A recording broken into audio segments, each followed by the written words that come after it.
All right, so everybody that's listening to us, if you're listening to us on one of the radio shows that we are typically on, we greatly appreciate that. If you're listening to us on one of the podcasting sites, we greatly appreciate that also. Very special guest going back to the women's soccer realm, which we've done quite a few shows on, past and present, and we'll hopefully do more in the future as well, because we are trying to push women's sports in general, not just soccer, but we've done bowling and we've done lacrosse. We're going to keep going at that wavelength because women's sports doesn't really get that publicity that men's sports does in general. So we do want to hype them up a little bit.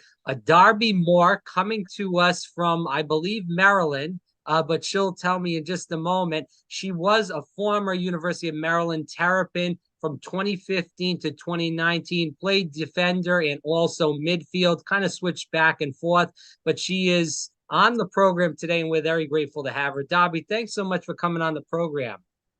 Hi, yeah, I'm really excited to be here. So thanks for having me. All right, so let's kick this around for people listening on the radio and also viewing us on one of the podcasting sites.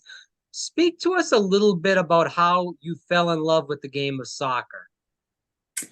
Oh, that's a pretty good question. Let's see. I had an older brother, and I think especially having siblings really impacts the role of how involved you are in sport. And I had an older brother, and he always played soccer, and my mom always played soccer growing up too. And I mean, when you're the younger sibling, you're always enthralled with your older sibling. And I wanted to do everything, anything that my brother Hayden did. So I mean, he was playing pretty competitively, pretty young. So I remember going to all of his games, even at like 3 or 4 years old. So really, as soon as I could start forming memories, I remember being involved with the sport. And I just really found myself playing it at a young age, and I loved it. And it was never something that went away. Like I played other sports and I explored other things, but soccer was always my go-to in my home. And I found myself the more competitive things got, the more and more I fell in love with it, and I just wanted to keep pushing myself and pursuing it in that manner. And I want to talk about this because as a person that played soccer in Division 2, obviously you were Division 1, a little bit of different talent, but depending on which team you play at one given day, there could be some wins there for Division 2 of Division 1. But regardless of that, let's talk about the stress of soccer growing up, playing in, a lot of these leagues, whether for you could have been ODP or ECNL. And as a person that's coached girls soccer growing up too, but I should say the girls growing up, not me. But regardless of that, it is tough. There is a lot of stress for the kids. There's a lot of stress that the parents put on the kids. We obviously have the term the soccer mom. There's also the soccer dad that can be even more stressful than the mom. And obviously the coaching atmosphere at some of these high levels, whether it's ECNL, ODP, even high school for some schools in the country that are really good, do put a lot of pressure on the girls that play. Talk about soccer growing up. Was there a lot of stress put on you, playing in these leagues, playing high school, whatever you may have played? Oh, absolutely. I was fortunate enough that I don't think it ever came from my parents. I know most people can't say the same, but my parents are very supportive, especially my mom. I mean, she knew soccer even, so sometimes that's the danger of like people that played before. Sometimes we really want to be involved and like coach their own kid, and she was very hands off in that manner, but like always made sure that I could get to someone who I could look to as a role model, as a coach and as a trainer. Um, the stress came from the sport itself. I knew I always like to push myself and push the boundary and really see what I can, get out of something. And I mean, for us, I don't know if it's changed in the past couple of years, but recruiting really started in middle school. Like you started to having to start think about where you wanted to go to college as young as sixth, seventh, eighth grade. And that's a lot of pressure of having these like really big schools come and evaluate you as a seventh grader and really think about where you see yourself in 6 or 7 years, because the maturity at that level, it's like the difference between a 12-year-old and an 18-year-old is very different. And I remember that stress. I remember especially in ODP, like when we're trying out for the national pool, And like that was honestly to this day one of the most stressful weeks of my life, because we're in a camp, and like how it works is that if you got woken up with all of your four other roommates in the room, if you got woken up at 4:30, it meant that you're on the top team. And so you'd kind of know, and like you'd start on the top team, and then you'd like wait for this wake up call. So everyone was actually awake at 4:30, waiting to be woken up to see if they were still on the team. Because if you didn't get touched and you didn't get woken up, it meant that you got cut.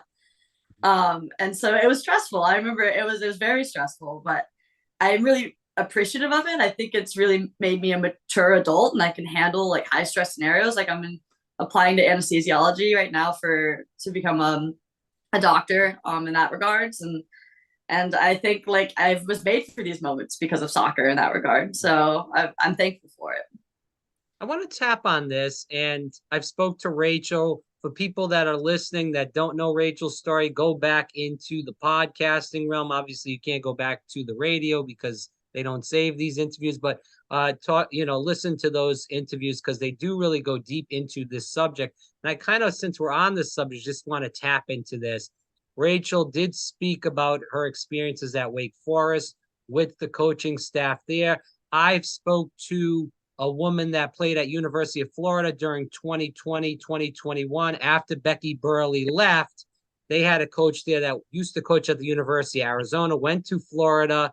There was a big story that came out in the Alligator, which is the Florida Gators student newspaper, about the abuse there through that coach. I think his name was Tony Amato. Yes, it was actually. Okay. I was just making sure I got that correct.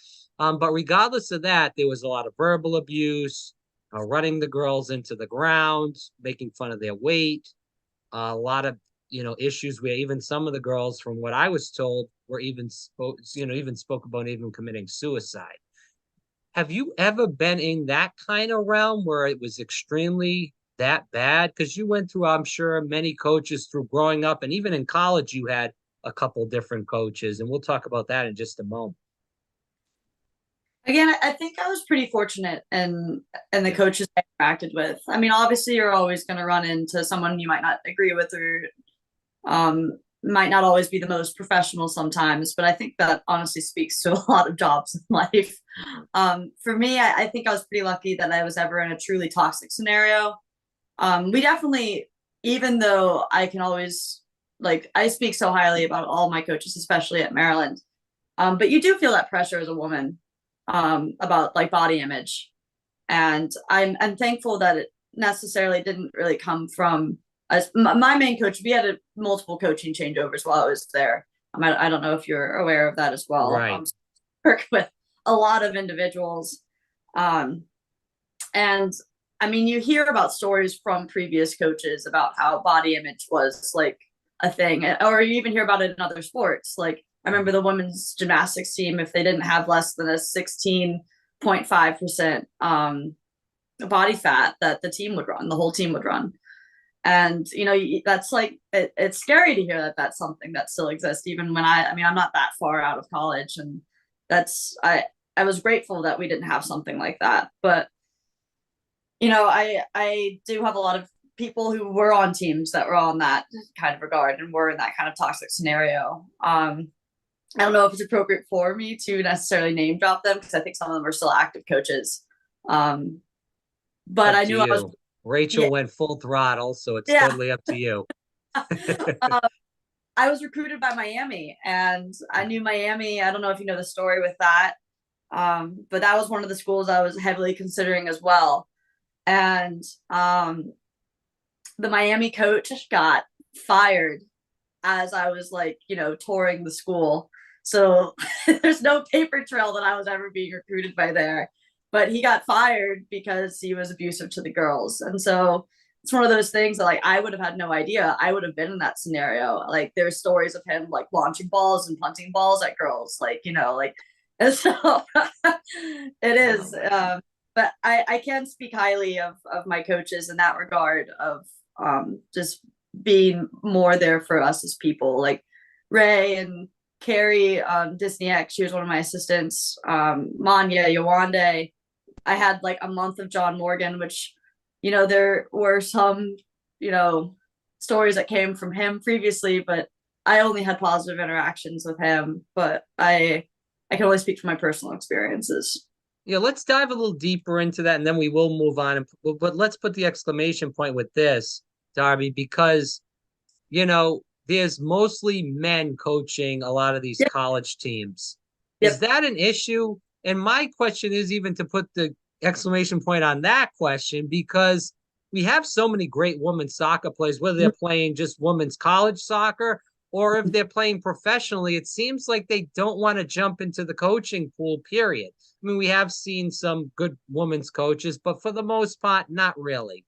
Yeah. No. I mean, women's soccer in the United States is the best in the world, point blank. And it has been for a long time. So there are a lot of women that are capable of taking on these roles. And I still think there is a lot of sexism that we see. I mean, you can even see it in the tabloids.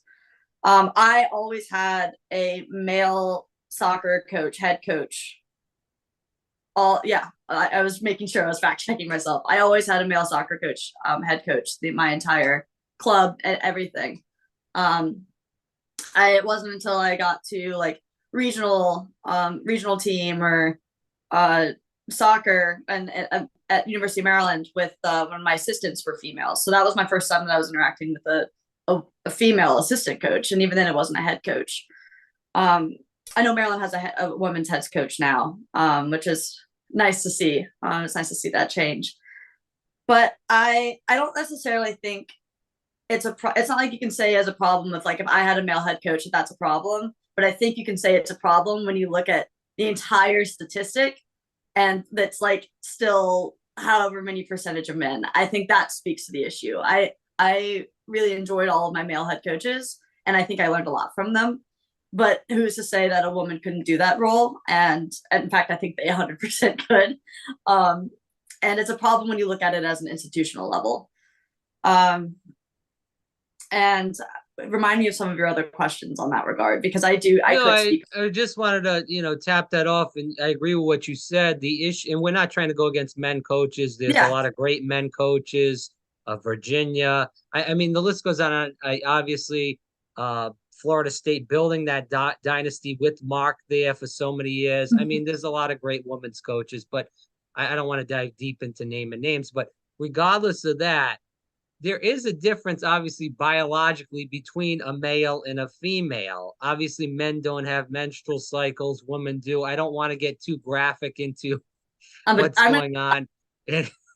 Anyways, we'll move forward with that, but it is different. How a woman knows how a woman is, and a man can't really comprehend. I mean, a man can have daughters and maybe emphasize with those daughters and know what their personal life situations are with those daughters, but they can't really comprehend what a woman's daily life is. Mm-hmm. Yeah, no, I agree with that. It definitely is challenging, and I think it doesn't really impact people at a club level so much. And I might be naive of saying this, but because they're not in like your day-to-day life, like obviously soccer is a huge part, but I found that it was always at club, like the only time I interacted with my coaches was on a soccer standpoint. But it does impact things when you are especially in college, because you're spending hours of every day with this individual, and I feel like they need to be able to understand like where you're coming from. I do think I want to go back on my first statement a little bit, that it's really important to have these female role models and children's lives for them to be able to see like and inspire, and like whether it be boys, girls, whatever, to see that women can have these coaching positions and positions of teaching people, and like being like the person there that can be there to guide someone that doesn't always have to be a man. In fact, I really think that a woman adds a whole other perspective of it. And I think it really is important to see both sides and equally have a woman's voice in a coaching position. I think the only reason why I say it didn't impact me as much is because I was a little kid that was just so focused on soccer. But I think it does really go down to like the subconscious level of like really who you look up to, and who are the people that you're getting all of your um, information from, and who's guiding you. And I think that does impact anyone. I think we dove a little too deeper into that, but it was a great answer by you, and I'm happy we did dive into that in a way. But these are topics that need to be spoken about, and again, I'm very grateful that you dove deep into that. Again, for people listening, whether it is on the radio or on the podcasting sites, it's Darby Moore. She's the former University of Maryland Terrapin. She was a midfielder slash defender-ish, if we want to say that. From 2015 to 2019. But we'll move forward and kind of get back into your life, and then we'll get into some audience questions. So, when we talk about the recruiting process, you just spoke about Miami, and obviously Maryland recruited you. You went there. What other teams were looking at you, and if you could just go into the process in general? Yeah. My top schools that I was considering were Miami, UVA, Virginia Tech, threw in William and Mary in there. They had a good program, and also a really good school. But in Maryland, I didn't actually know, like, being a girl that grew up in Norfolk, Virginia, outside Virginia Beach. I didn't really know about. I mean, I knew Maryland, but my dream was to play for UVA. That was my role model team. That was the people who were competing in national championships like every other year or so. They were awesome, and like that was my dream. And I think this is just how life works. I got recruited by them. I was so excited. I went on visits, and I realized I didn't love it.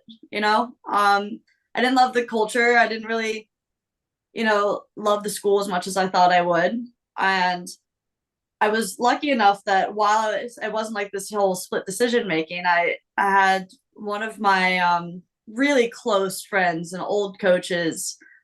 She's a couple of years older than me, but her name's Kim Francis, and she was an All-American. A couple of years, I want to say she graduated from Maryland 2008 or so, and really one of the best players I think America's seen at a college level for a while. And she actually was so good that was offered an assistant coach role fresh out of college with the Division I team back in the day at Old Dominion, which is in Norfolk. And so that's how we got to know each other. And I was like, I think 4th grade, and she also just on the side coached like club girls soccer, and that was my team. And so I've known her for a long time, and she wanted to she was still helping coach at Maryland on these soccer camps. And she was like, Darby, come on, please. You gotta come on, please. Just come up with me. I'm coaching. Like, just come up and see the school. And she dragged me up there. I went to camp with her, and it was the best decision I ever made. I fell in love with the team. I fell in love with the school, the location, the program, the culture, everything about it. And I felt it was so funny. It was while I was like visiting UVA and not really like being so sold on it, not really sure. And still going through the process with all the other schools. But Maryland, it was like after like spending 4 days up there, I was like, this is where I want to go. This is where I want to be. And so that was, I think, around like 7th grade or so. And so I got recruited from Maryland by going to a soccer camp. And then So it was like an ID camp, something like that? Or? Not that. It was just a summer camp anyone could sign up for. But normally those camps are like that. Where if you go to the camp, and then this isn't like a guarantee for anyone, but if you're good enough and good enough and you just go to the summer camp and they see you, then they're like, it's basically an ID camp for them too. They do still use those summer camps in the manner. They do obviously keep the more selective elite camps in the spring or the winter, and that's normally how that goes. But yeah, I went to like a little kid summer camp. And I played with that's how they work. So like they pull people up for that are, looking good at their camps, and you play pickup with their college team at night. It was super fun, and I love the fact that they did that. So I was playing pickup with these like college age girls, and I'm like 14 years old. I mean, it's always a learning experience in general, and you learned a lot, I'm sure, going to the camp and play. Exactly. And at the time, Maryland, I believe when I committed to them, they were 15th in the country, and were battling out for the ACC every year. They were a powerhouse. It was under Penske and John Morgan, and that was the culture I wanted to go to. I wanted to commit to an ACC school. I wanted to commit to that team. I wanted to be contending for national championships every year, and obviously life didn't turn out that way. And I don't regret it, and that I really did enjoy my time in Maryland. Well, Penske's really competing for championships now, and he's about Yeah, to in a day or two. But regardless of that, I do want to get into this because I do think it's important about asking this question. So, we talk about recruiting. You spoke about 1 month with Jonathan Morgan. Obviously, they got rid of him, brought in a new coach. We'll discuss that in just a second. But when he left, you know, that's like it's going into a totally different atmosphere that you were recruited, then he leaves, then you got another coach coming in. So you're learning from one coach to another coach. And then obviously in that first year you got injured too, only played a game. So there was a lot going on. And I'm sorry to like go through all that ramble in there, but there was a lot going on that first year for you, it seems like. yeah, yeah. There was. Um, yeah, it was a good. I mean, even knew even before going into college, I knew it was going to be a little different than what I think my initial expectations were. Because, like I said, I committed to the school and it was ACC. I thought I was going to be in Florida in November, not in Minnesota. um, but I picked the school for the school, and I still tell this to girls that are getting recruited that I help coach and train, that you pick the school for the school. You never know what soccer is going to be like. You never know what the team can change. And it's important to think like that, because I had to live through that, and I've seen so many of my friends do that other. It's not just like a one and done thing. It's a very common thing. College sports are very transient. You never know what it's going to be like. You never know what you're actually signing up for, especially with how recruiting is. You're signing up for it years in advance. You never actually know what you're walking into. So you should always choose something that you can absolutely love for it, and it's the school. Like, if you did not play soccer, would you like to go to this school? And I did, and I loved it. And I realized I went on a little bit of rambling there. Sorry. All right, we're all in a ramble today. Please help me align me here. But so just talk about that, because the coaching change. So obviously Morgan recruited you, Leon takes over. How did all that play out? Because he didn't recruit you, and you're dealing, obviously it's your second-ish year. I mean, you played a game, so Yeah. technically it's your first year. Well, but regardless of that, it's a totally different coach, totally different system. Go ahead. I'm sorry. I to paint the picture for you, I guess I could speak quite bluntly. It was pretty all over the place. My first year, they fired John before his contract was even up, which was surprising. And if there's one person that as a whole, that I get really frustrated with, is actually Maryland athletics. It's not the team, it's not the individuals, it's as a whole. I think they're hiring and firing decisions, because they had to fire him out of his contract. And they completely wiped out our entire coaching staff. Like, Pels was our assistant coach, Lori Pels, and she's a phenomenal coach. I loved that woman. I really, really loved her. She's one of the best keeper coaches in the country. And so they wiped all of that out. And I was, because of that, people were like, Maryland's shaken. They didn't play well for 2 seasons under John, and they went from being a top powerhouse contender, and now they just wiped out their entire coaching staff. Let's see what happens. Let's see what they bring in. And because of that, a lot of people left. We had a lot of people decommit. We had only 8 people stay of the entire team. We had so many people transfer out. We had 8 people stay. It was a mess. So hold on, let's just jump in here. What made you want to stay when all those people are leaving and you only played 1 game? That was an option. But again, you realize, and I've talked to so many friends about this too, especially other people that stayed, you realize you never know what you're getting into. I had an option to transfer. I could have like reached out to some of the people that had recruited me previously, and And I did think about it for a little bit, like, do I want to, get out of here while I can? But again, I go back to my stance is like, you choose the school for the school. And I really did love College Park. And I really did want to, obviously my initial dream was I want to compete for national championships, but it evolved. And mine evolved a little bit because I didn't play my first year, but it was a little more deeper than that.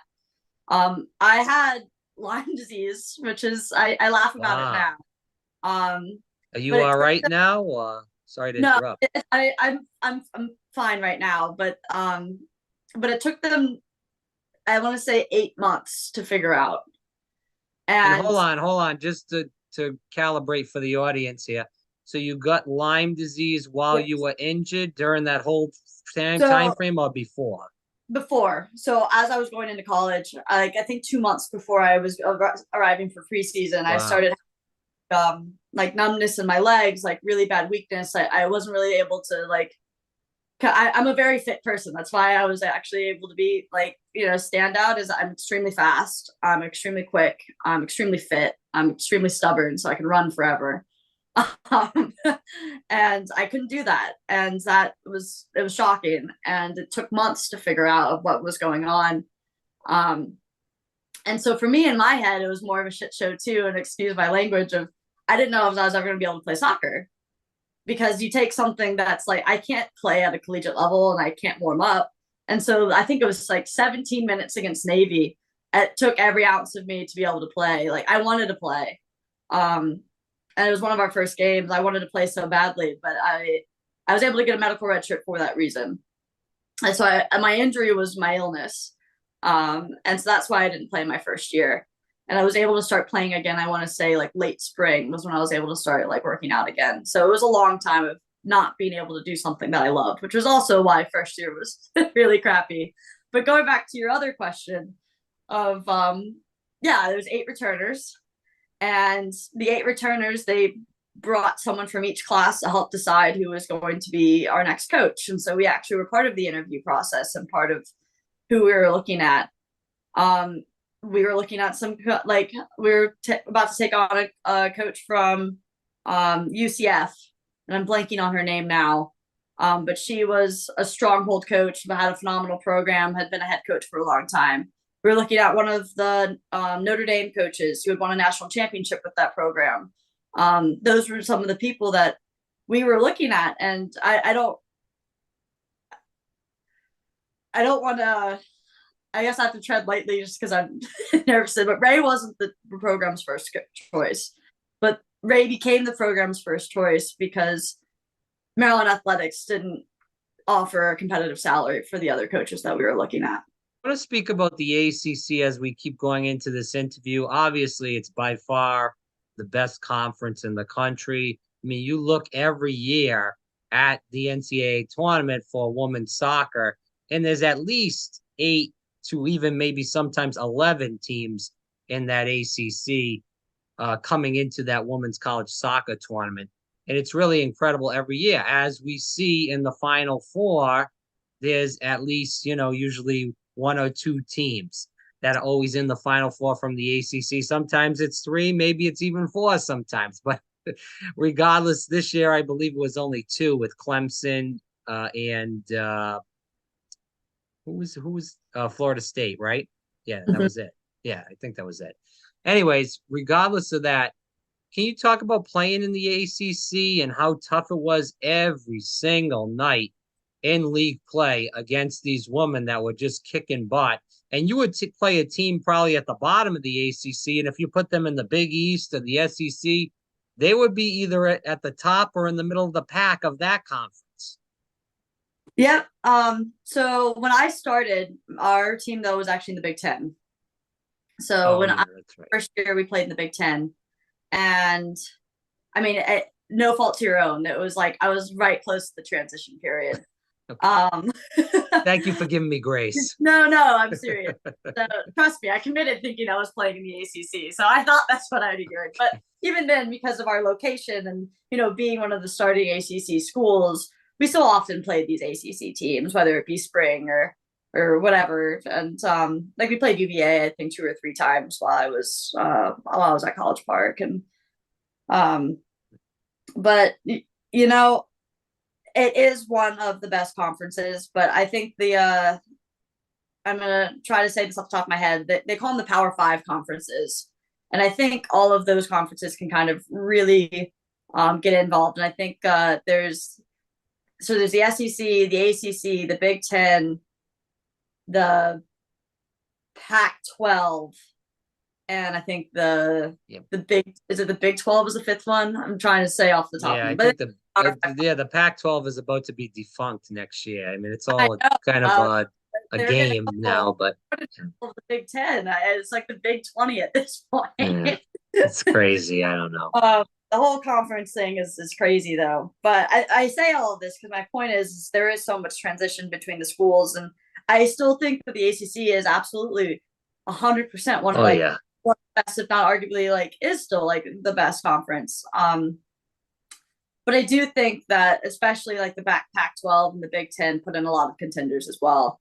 I think my first or second year, obviously it wasn't us, but I think we put in like 10 teams to the tournament as well from the Big Ten. I mean, we're talking Penn State and Michigan and Rutgers and all these other really good programs, and knock on wood, but eventually Maryland, because I do think that with the location, you can't not have a school like Maryland of where it is become a top contender again. It's just such a people see College Park and see the allure of DC and see the diversity and the big program.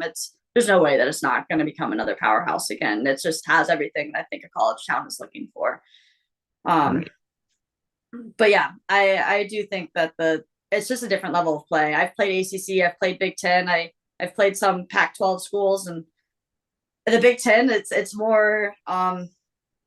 I like the ACC because it's more shifty, and I think that's more my style of play. It's quick, it's one touch passes, it's knocking the ball around, and in the Big Ten, it's definitely sometimes it's just like brute force, and it's different. It's a lot of set plays, it's a lot of height, it's a lot of like grit in that regard. It's just different, and so you have to at a college level you have to be able to constantly change who you're playing and who you're playing against to keep that in mind.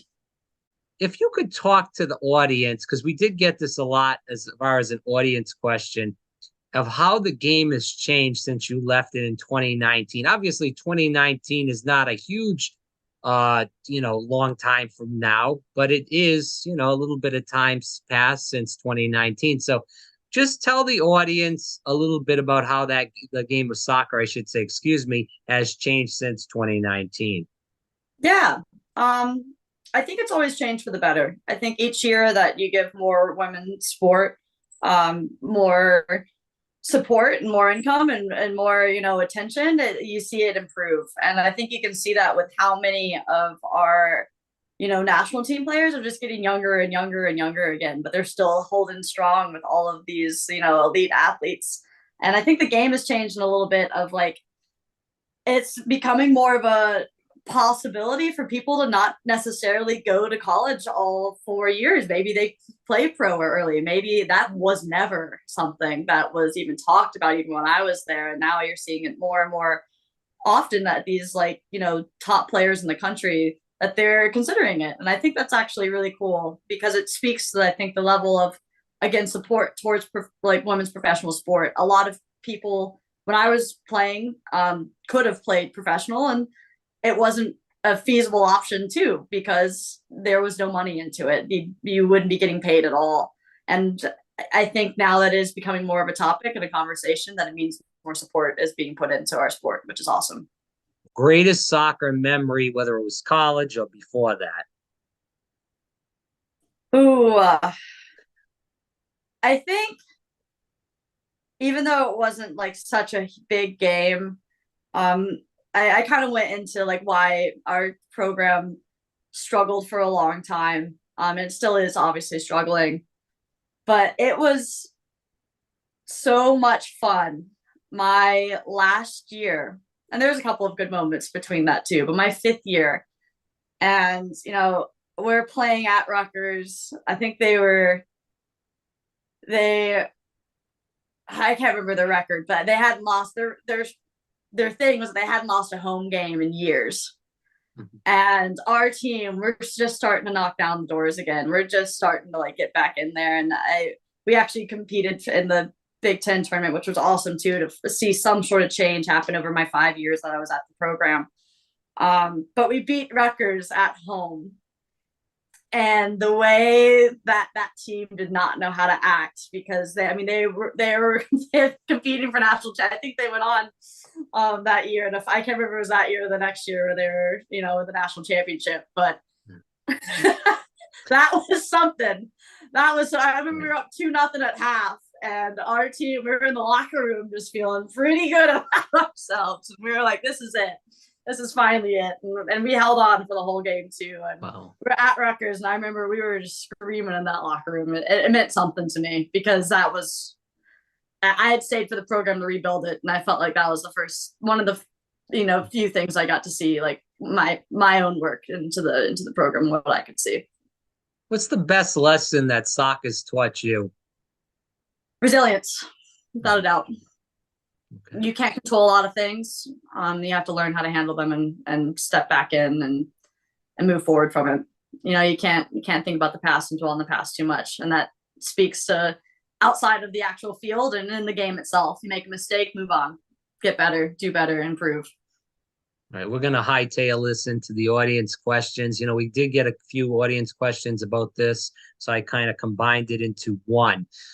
Would you recommend parents and even young soccer players listening that they play high school along with ECNL or ODP, or just play ODP or ECNL? Because a lot of coaches that I've heard from, that I've interviewed, that I spoke with, are saying they don't even want their kids to play any kind of high school or recreation. They want them to stick with those, travel teams, because it is the route to playing against better talent. Go ahead. So I grew up in Norfolk. Our high schools were terrible. It's inner city, absolutely terrible. Closest club level you could get to is Virginia Beach, so 30 minutes inside the city. And I played for Richmond, so I drove 2 hours to play for club. So that debate came up often, even when I was still there. Play for your high school team. I still stand by that. It's a life experience. It's really cool to represent your high school and to have fun. And I think sometimes people get so stuck into, especially whether it be parents or even kids, like, I need to be playing the best. I want to be the best. I am the best. I'm going to compete against the best. Have fun. And I think that's something that high school always brings back. You people that are playing there, you're playing for fun. It's fun to play and get back to like representing a school and with your high school friends, and to be there. And geez, like, I took my terrible team and we went to states like 1 year playing against the Northern Virginia team. That was fun. And I still look back fondly on those memories. Yeah, I wasn't playing against the top players in the country, but I had fun. And I think that's what this lost so quickly and so often. It's so sad that fun is the first thing to go. And that's honestly what keeps you playing, and it keeps you going if you wanted to play professionally. If you're not having fun, you're not going to do it. And so I think that's what's important about it. So I would play for your team. You're tapping into the next audience question, which we got a lot too. What advice would you give a soccer mom or a soccer dad? We spoke about this a little earlier, listening to this, podcast or radio show that's constantly putting pressure on their child, to the point that they may want these kids to play in college or even professionally, God willing, but they're not, because they're at the point of burnout, because they're doing all these travel teams. Every break, they're going from school to some kind of travel tournament. So what advice would you give to parents listening?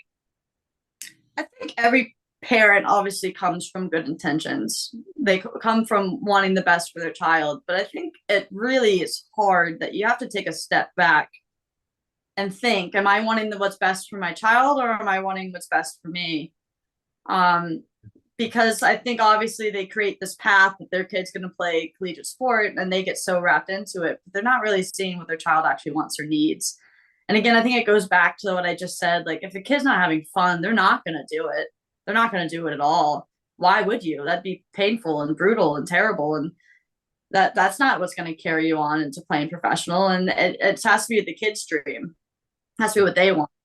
And I think at that aspect, I think as a parent, it should always be supportive. And obviously it's a fine line of like pushing your kid and, wanting what's best for them, but having those real conversations of like, okay, maybe if they're not having fun, let's take a step back, or, okay, set those expectations of let's finish this season, but then reevaluate. So they're not quitting mid-season, they're still getting that, but check in with them, because again, like if a kid doesn't want to do it, that's hard and that's terrible. And I've seen some of my friends go through that. I know Rachel's talked about that too, with having that parental pressure. It's just not fun. And it doesn't build like these lasting foundations and core memories that I think that sport is supposed to supply. It almost becomes a negative impact, and burnout. They end up turning away from a sport that's supposed to be a place of outlet. So it's sad. Rounding third and heading for home, I have to ask you a little bit of some controversial questions with the last two. They may not be controversial. I don't know. They're controversial in mainstream society. We'll see how this plays out here, and I'll shoot these at you one at a time. First things first, let's talk about the U.S. national team. I've been watching them for years. I do personally have a Alex Morgan jersey. I'm not afraid to wear it as a man, but besides the point there, the performance in this past World Cup was pretty abysmal. The team looked very much out of sync. And I think there was an issue. I talked with Rachel, who was your co-worker, Soccer by Rachel. Definitely check it out if you're in that Maryland, D.C., Virginia area. Regardless of that, it seemed like the national team was really out of sync. There was a lot of politicalization there, not standing for the flag, not putting your hand on your heart. We've seen Megan Rapinoe and even Alex Morgan come out and say that they are cool with trans men playing in women's sports and women's soccer. It seems like also there's a lot of selfishness by the older players that are getting all the publicity, where the younger players are not. And they're not really that team oriented. Obviously, a lot of these women that were on the older side are on their way out. We're going to bring some younger women in there. Hopefully that will kick some ass. But besides that point, what did you think of the tournament? And what do you think of them bringing politics into a national team where you might think one way, but the other side of the country might think the other way? And you kind of got to play in the middle here. Yeah. I'll cover your first question first. So this might be a hot take on my end. But I kind of liked the fact that the United States didn't play up to par this year, only because you get to see at a world level, international level, that other programs like countries are doing better. Yeah, but was it, just to interrupt and interject, I got to push back a little bit. Was it that they weren't playing up to par, or was it because, as I just stated in the question, that they were more into these other things, such as politicizing the team, pushing their own narratives and making their own endorsement money? We're looking at some of these women like Rapinoe and Alex Morgan. They're making all the money on the team. A lot of these other women that are great, they're not making any money on this team. And those women have their own agendas that they were trying to push, especially throughout this World Cup. And it didn't work. I agree. But I really do think at a soccer level, and I think it's a very dichotomous relationship. I'll speak to the second point too. You can't take politics out of sport. That's never ever been a possible thing. I mean, that comes up across genders. I was a kinesiology major in one of my degrees at College Park, and I took classes on this. That you can't take politics out of it. It's not a thing. You can't separate it. Why do you say that though? Because I think there's even if the players don't speak on that matter, it's a performance. Sports are a performance, and the world is watching whether people want to tune out or tune in. It's like we are humans and we are playing. And but wouldn't you say, Darby, sorry to interrupt, that if someone kneels during the national anthem, or they don't refuse to put their hand over their heart, they might be doing it for a political stance, but they're also doing it to get attention to whatever issue they're protesting. But you're not getting paid to protest the issue. You're getting paid to play for the sport, the Right. sport for your country But or for your college team again, or whatever, and I professional agree. team. I agree. And but again, it's been something a part of our entire human population's world. If you look into the 1940s when we're at war with Germany, there's a huge political stance in that aspect. Like with the runners and like at that picture. I mean, that's like a very well known point of the same thing. It's not respecting a country, and I think that's just part of sport. It's just people are going to put their beliefs in sport, and I know it's the people might not like it because it's controversial for a reason, but they were. I know people make the phrase of "shut up and dribble." And like that, like comes up in a lot with men's basketball, and that gets into like racism and everything with that. And I would be going Yeah. off of off of a whole tangent that I could talk about that too. But I think that people have the right to stand up for what they believe in, and that is their platform. And I think they have the right to use that platform because Yeah, they but worked. but but they're playing for the country. It's a little different if you're playing for a professional team like, the Orlando Pride and you want to Right. do that. And if you're playing for the United States, you're representing the whole country, But not don't. just a sect of Oh, I liberal. agree. I agree. These issues matter, and I'm not saying whether I agree with one side or the other, but I think Okay. people and these issues are something that clearly impacts them, and are clearly they want to represent, and clearly they know the risk, they know what they're taking on, they know whatever agenda or whatever that they're doing, they realize that, and it definitely could backfire. I mean, look at Colin Kaepernick. He stood up for what he believed in for a very right and just issue, and that's just me putting my own 2 cents in, and it backfired on him tremendously, and he knows that. And I don't think he regrets it. I think he's gone on many things to say he doesn't regret it. And I think any player has that right to stand up for their rights, their beliefs, their anything. And I mean, that's what they worked for. And, Yeah. you know, I have that's an what, issue with that though, because they were making fun of Tim Tebow when he was praying before the game, but Colin Kaepernick is a hero. I just, anyways, that's my 2 cents well, in that's, there. I know your 2 cents and I get it. But I'm not saying like right or wrong or anything like that. But again, like Colin Kaepernick is a hero after the fact. Think about Yeah. during the fact, he was not a countryman and was completely made fun of. I think people forget of everything that he had to go through during the fact. And now we look back on it and we're like, oh, he's a hero. He made a difference. You forget about everything else that happened during. Right. All right. We'll move forward with that. I somewhat agree with you. I do think. Sorry, I got a dog next to me, so we'll have to edit that out. That's he's stretching his body out. I do agree with somewhat of what you said with the Colin Kaepernick, and I'll end this there because he did get the kneel issue from a person that was a Green Beret to do it in a way that he wanted to respect the flag, respect the country, and that's why he was told to do that. I think a lot of people don't, remember that. So I'll agree with you there. I do think that Tebow was pretty much lambasted pretty hard because he was a Christian and prayed before the game. And I think his career was ruined somewhat in the same way, I guess, that Colin Kaepernick was. Obviously, it's a different issue. But Tebow, did lead. I don't know if you're a football fan, but did lead Denver to winning a playoff game. And he was winning games. And then obviously they brought in Peyton Manning and they just demolished him. Anyways, we'll move forward. That shows my Gator fan. I know I'm talking to. Well, but we'll finish off with this. So I got to ask you this, about because you did talk about a lot of the question we just asked, but you didn't talk about this. The the trans issue. We saw Megan Rapinoe say that she was okay with a trans man playing women's soccer. She's on her way out. She retired. She doesn't care.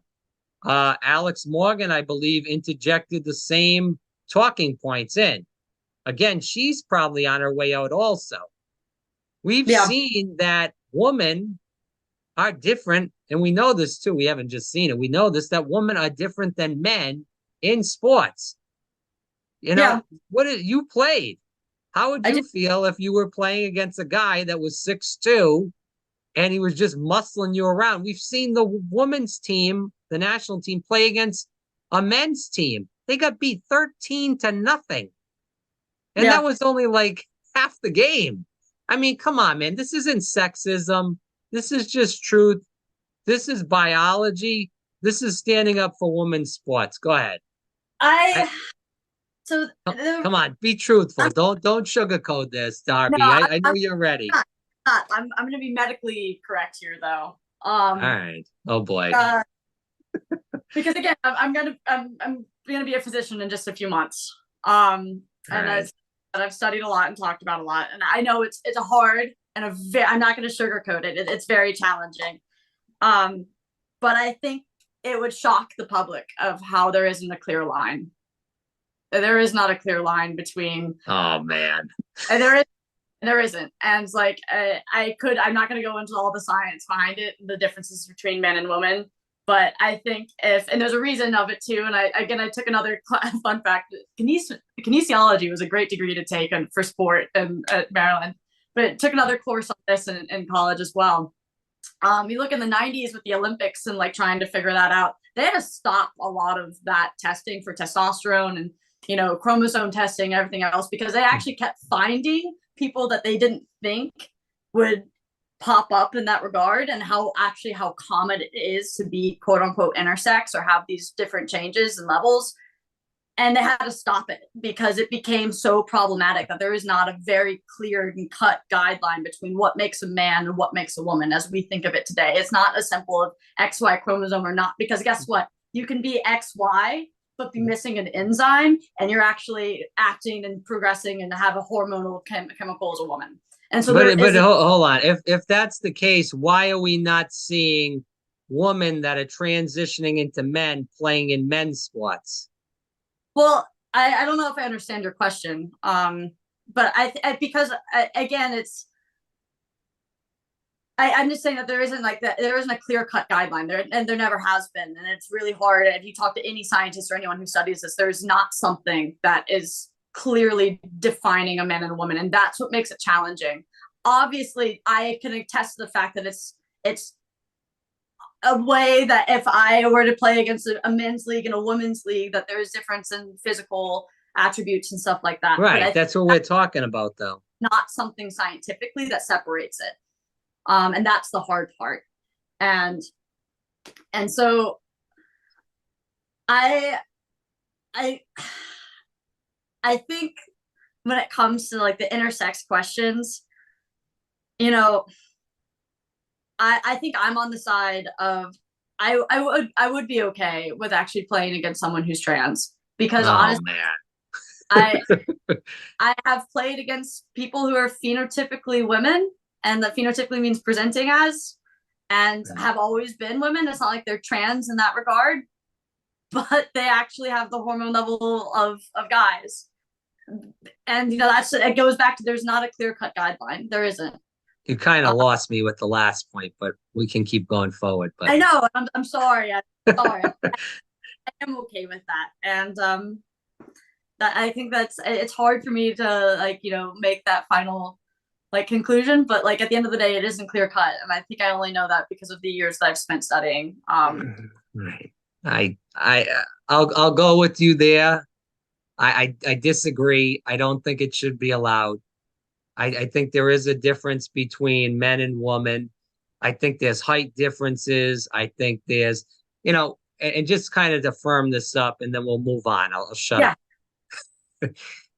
If you put Alex Morgan playing in the MLS, do you think that she would be as good as she is in the women's league? No, but I'm going to say I think women's sports and men's sports actually play differently because of that. I agree with that too, but we're just making the talking point that if you put a man like Messi, in the women's league in the NWSL, Right. he would have about 500 goals a season. Yeah. And I So, agree with but that. so you're agreeing with me then? I would, because Messi's one of the best players of all time. I know you like Messi. That's why I brought it up. But I know. I am a Messi that's fan. why I thought I would get you. Messi all the I, time. I think we're I feel like we're on the same page, but you're kind of not saying it. No, but here's the thing, like I think you asked me earlier of like why aren't women transitioning into the men's game, and it's because people who like are uh, like there is a difference. There is a physical attribute difference, but people who Correct, but that's what we're saying. I So know, but why? people who I, it's harder for women to do that to uh, right, people who fall on the spectrum. I'm going to say spectrum. I'm not going to see man versus woman. People who fall on the spectrum of being more female attributes probably grew up with that chemical balance of having more female attributes, and they don't. You can't right. just swing all of a sudden more of the male side of the spectrum. Well, hold on. Let's just go to the Riley Gaines situation. Okay, Okay, you know the story, correct? fill me in a little bit. It's been a little bit. All right. She was a swimmer. She was in the Oh, NCAA mhm, national championships for mhm. Kentucky. This guy that was on the men's team the year before transitioned into a woman, and he Yeah, won the whole race yeah, by many seconds, like 20 seconds. yeah, yeah. So that's what I'm saying. That how can we say that men, trans men, should be participating in women's sports if they're just blowing all these women out of the water? Then you might as well just have co-ed leagues then. Yeah, and I I'm sorry. I Oh think man, I know you're gonna hate me for this, but I I don't think hate you. until I There's all love on this I program, but I, we just I disagree on this one. I This know. I think until there's more understanding and support for trans athletes that we're gonna have this Why period. not have just a trans league then with I, trans athletes participating against I trans athletes, and that's it. that we can agree on. Okay. And I would love to see that, and I would, but I think it goes back to that's why it's so hard, and we don't know how to move forward on this because there is not a clear Man. cut scientifically like this and this. This is where you fall. There I mean, I isn't. don't think it's hot. I think what we just stated is very easy to do. Just have a league with trans athletes in it and just leave Right. it as it is, and that's it.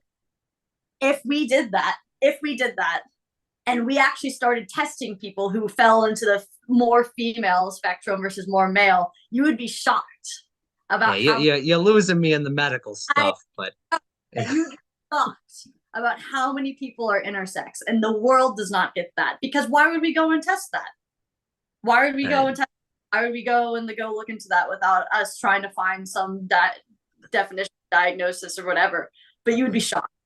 isn't wasn't it that you were born a male, you had a one organ? If you were born a No, female, you had another organ. again, that goes back to my point. You can be XY chromosome. You can be X. You can be chromosomally. I've been putting quotes on it. Chromosomally male, but presenting everything else as a female because maybe you have one simple little enzyme that's not acting correctly in your body, one Right. hormone that's not there, All right. and Anyways, all maybe you're trying to have a kid and God for in like however many years and you can't, and that's why. all right, very good. Well, listen, we ended on that note. And again, Darby, I appreciate you coming on. How can people follow you on social media? I know you work with Soccer by Rachel, again, soccerbyrachel.com, but how can people follow you on the socials? Oh yeah, I'm public on Instagram. People wanted to follow me. I'm not on Twitter anymore because of the whole transition. I got locked out for all one way or another. You got locked out. What does that mean? No, I used to have a Twitter and I got a new phone and I needed to log into it and then Okay. and like it was making I me do all thought this. they like banned you or No, something. no, I was like, well, that's way too much to get into it. We can cut this out too. But I have an Instagram, and people can follow me on Instagram. I think it's just Darby More Four. All I'm right. public, so Well, go give me a follow. I hope you don't hate me because we disagree with the last point. Oh my! I could never. This is not. It's a debate. Maybe you'll change my mind one day with all these No, I'm, biological information, but we'll and I save know that it's for another day. I know it's hard. I think I've only been swayed one way because I've been in the medical field now for a couple of years. But All right. I I love debates. And I never take anything personally. So No, I'm not trying to make this personal. I just am trying to learn and spread what I believe, and we can disagree and still be friendly with each other. But we'll end I'll there. love to hear it. Darby, thanks so much for your time, and I hope we can do this again down the road and dive into women's Oh, sports, absolutely. soccer in general. I know there's a lot going on with you with medical stuff, so we'll try to find some time to get this done down the road. But thanks again for doing this. Yeah. Well, thanks for having me. I appreciate it.